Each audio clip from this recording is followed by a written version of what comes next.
ইবনুল কাইয়িম রাহিমাহুল্লাহর একটা কোটেশন আছে, একটা উদ্ধৃতি আছে আল ফাওয়ায়েদ থেকে, ওটা আমি বলি, এটা আমার কাছে খুবই ভালো লাগে এবং আমার কাছে মনে হয় আপনাদের কাছেও ভালো লাগবে। উনি বলতেছেন যে পথিক, তুমি কোন পথে যাচ্ছ? এটা কোন পথ তুমি জানো? এটা কোন পথ? এটা হলো ওই পথ যে পথে হাঁটতে গিয়ে আদম আলাইহিস সালাম ক্লান্ত হয়ে গেছিলেন। এটা ওই পথ যে পথে হাঁটতে গিয়ে নূহ আলাইহিস সালাম কান্না করে দিয়েছিলেন। এটা ওই পথ যে পথে হাঁটতে গিয়ে ইব্রাহিমকে আগুনে ছুঁড়ে ফেলা হয়েছিল। এটা ওই পথ যেখানে হাঁটতে গিয়ে ইসমাইলকে শোয়ানো হয়েছিল জবেহ করার জন্য। এটা ওই পথ যেটার জন্য সস্তা দামে বিক্রি করে দেওয়া হয়েছিল ইউসুফ আলাইহিস সালামকে, কারাগারে থাকতে হয়েছিল থেকে কয়েক বছর। এটা ওই পথ যেখানে হাঁটার জন্য জাকারিয়াকে করাত দিয়ে দ্বিখণ্ডিত করা হয়েছিল। এটা ওই পথ যেখানে যাওয়ার জন্য জবেহ করা হয়েছিল সাইয়েদিনা ইয়াহইয়াকে। এটা ওই পথ যেখানে আইয়ুব আলাইহিস সালাম রোগে ভুগছিলেন। এটা ওই পথ যেখানে দাউদ আলাইহিস সালাম তার কান্না সব সীমা অতিক্রম করে চলে গেছিল।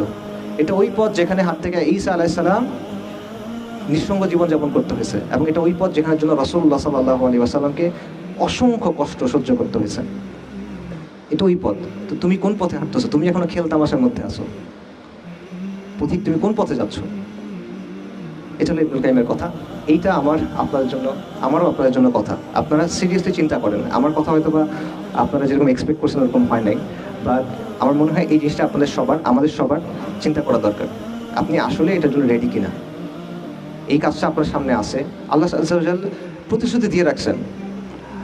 আল্লাহ কিছু প্রতিশ্রুতি দিয়ে রাখছেন, আল্লাহ কিছু কন্ডিশন সেট করে রাখছেন। আপনি যদি আল্লাহকে রাজি খুশি করাইতে পারেন, আল্লাহ আপনাকে বিজয় দিবেন। কিন্তু আপনি পারবেন কিনা? আপনার ওই সাহসটা আছে কিনা? আপনি এই কষ্টটা করবেন কিনা? এটা চিন্তা করার দরকার আছে। নাকি এটা আপনি একটা পার্ট টাইম জিনিস হিসেবে করবেন? আসছেন, ঘুরছেন, কথা শুনছি, অটোগ্রাফ নিছি, সেলফি দিছি, বই তুলছি, মানে বই কিনছি, চলে গেছি, ভালো লাগছে, গেছি গা, এরকম কিনা?